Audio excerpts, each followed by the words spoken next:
गुज़िश्ता चंद सालों में पाकिस्तान और तुर्की के दरमियान ताल्लुकात का दायरा काफी वसी हुआ था और इसमें इस्तेहकाम भी आया था। दोनों मुल्कों ने कई मुआहदे किए और मेमोरेंडम्स ऑफ अंडरस्टैंडिंग पर भी दस्तखत किए थे, जिनमें फौजी और दिफाई मुआहदे भी शामिल हैं। इस तरह दोनों मुल्क स्ट्रेटेजिक पार्टनर बनकर उभरे। उसकी वजह से दोनों मुल्कों की क़यादत न जाने किस किस की आंखों में खटकने लगी, आप अंदाजा भी नहीं कर सकते।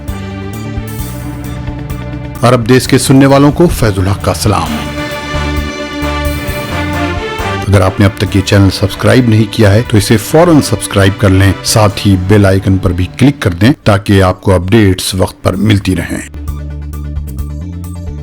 इस वक्त शहबाज शरीफ पाकिस्तान की वज़ारत उज़्मा के ओहदे पर फायद हो चुके हैं और इमरान खान मुल्क की कौमी असेंबली में एतमाद का वोट हासिल करने में कामयाब नहीं हो सके और हुकूमत से बाहर हो गए। इन हालात में आमतौर पर यह सवाल किया जा रहा है कि अब पाकिस्तान और तुर्की के दरमियान ताल्लुकात का क्या होगा। इस्लामाबाद में जो कुछ हो रहा है उस पर अनकरा का नुक्ता नजर क्या है। जब शहबाज शरीफ पाकिस्तान में बरसर-ए-इक़्तिदार आए तो तुर्की के सदर रजब तैयब एर्दोगान ने टेलीफोन पर उन्हें मुबारकबाद देने की रस्म अदा की, बावजूद कि इमरान खान ये कहते रहे कि उनकी हुकूमत के खिलाफ बैरून मुल्क साजिश की गई थी। तुर्की के सदर एर्दोगान ने शहबाज शरीफ से कहा कि तमाम मुश्किलात और रुकावटों के बावजूद पाकिस्तानी अवाम ने एक बार फिर ये साबित कर दिया है कि वो जमहूरियत और कानून की बालादस्ती से दस्तबरदार नहीं हुए हैं। कहा जा रहा है कि शहबाज शरीफ की तमाम तर दिलचस्पी अमेरिका के साथ ताल्लुकात को बेहतर बनाने की तरफ है, जिसमें हालिया दिनों में तलखी आ गई थी।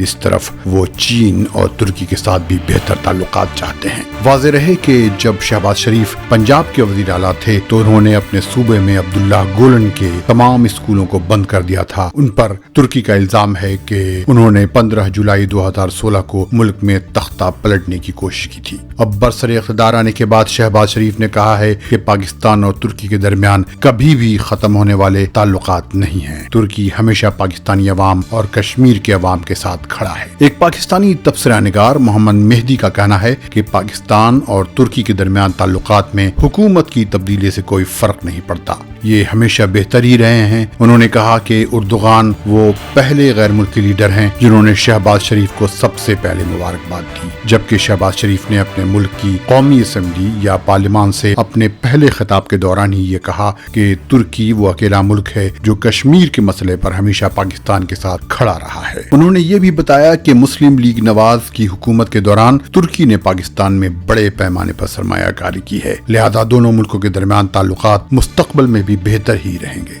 TRT वर्ल्ड के सहाफ़ी यूसुफ इरेम ने कहा कि पाकिस्तान और तुर्की के दरमियान ताल्लुकात हमेशा अच्छे रहे हैं। उन्होंने ये भी वादे कर दिया कि तुर्की पाकिस्तान के अंदरूनी मामलात में मुदाखलत नहीं करता और वो हमेशा पाकिस्तानी अवाम के इरादों के साथ खड़ा रहता है। तुर्की और पाकिस्तान के दरमियान ताल्लुकात अफराद और शख्सियात या सियासी जमातों से बालातर हैं। तुर्की के एक तज्जिया निगार ताहा दागली ने खबर 7 पर अपने एक मजमून में लिखा कि इमरान खान के दौर में पाकिस्तान तुर्की ताल्लुकात में कोई मुश्किल नहीं आई बल्कि बेहतर ही रहे। ये कहना दुरुस्त नहीं होगा कि सिर्फ इमरान खान के दौर में ही दोनों मुल्कों के दरमियान ताल्लुकात बेहतर हुए थे। बावजूद कि तुर्की ने ऑफिशियल लेवल पर शहबाज शरीफ को वज़ीर आज़म का ओहदा संभालने के बाद मुबारकबाद दे दी है, लेकिन तुर्की की हुकूमत से करीब जो तज्जिया निगार है उनका कहना है इमरान खान को अप्रैल 2022 में जिस चैलेंज का सामना करना पड़ा और जिसकी वजह से वो हुकूमत से बाहर हो गए, इसी किस्म के चैलेंज का सामना सदर रजब तैयब एर्दोगान भी कर चुके हैं। रोजनामा स्टार में एक तबसरा निगार सलाहुद्दीन शाकिर गुल ने लिखा कि पाकिस्तान में जो हुआ वो तुर्की के लिए नया नहीं है।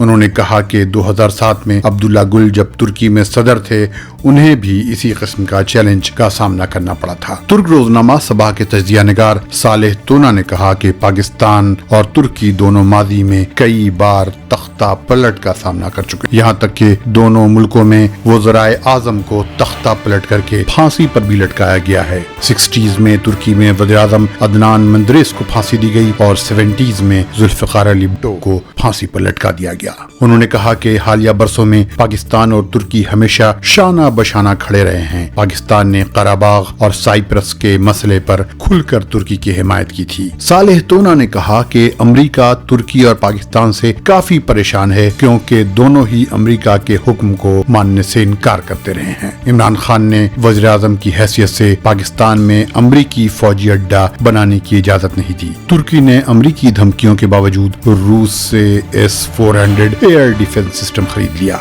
दोनों रूस के खिलाफ आयद यूरोपीय पाबंदियों को तस्लीम नहीं करते। उन्होंने ये भी बताया कि ये बात काबिले तारीफ है कि इमरान खान ने मॉस्को का दौरा किया और रूस के सदर व्लादिमीर पुतिन से मुलाकात करके कई तिजारती मुआहदों पर दस्तखत कर लिए। उन्होंने ये भी कहा कि अमेरिका ने अपने F-35 जंगी तैयारों के प्रोग्राम से तुर्की को इसलिए बाहर कर दिया था क्योंकि उसने रूस से S-400 एयर डिफेंस सिस्टम खरीदा था। उनके बकौल इमरान खान को उनकी इसी तरह की पॉलिसियों की सजा दी गई है, जैसा कि वाशिंगटन में मुकर्रर पाकिस्तानी सफीर के जरिए दिए गए पैगाम से साबित होता है। धमकी ये दी गई कि पाकिस्तान को उसी वक्त माफ किया जाएगा जब इमरान खान बाहर हो जाएंगे, वरना उसे नताइज का सामना करना पड़ सकता है। उन्होंने कहा कि अमेरिका दोनों मुल्कों के अंदरूनी मामलात में मुदाखलत की कोशिश करता रहा है। इसके लिए दोनों मुल्कों की अपोजिशन को मजबूत भी कर रहा है।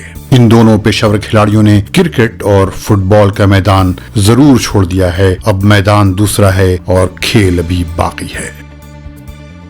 And there's the first delivery to the deafening roar of approval of this packed stadium. There's an appeal for LBW and he's out! The first ball and sensations here at the Sharjah cricket ground. Imran traps Shastri LBW. Zorlandı, olmadı. Skor 3-1'e geliyor. 7. dakikaya girerken golün adı Recep Tayyip Erdoğan.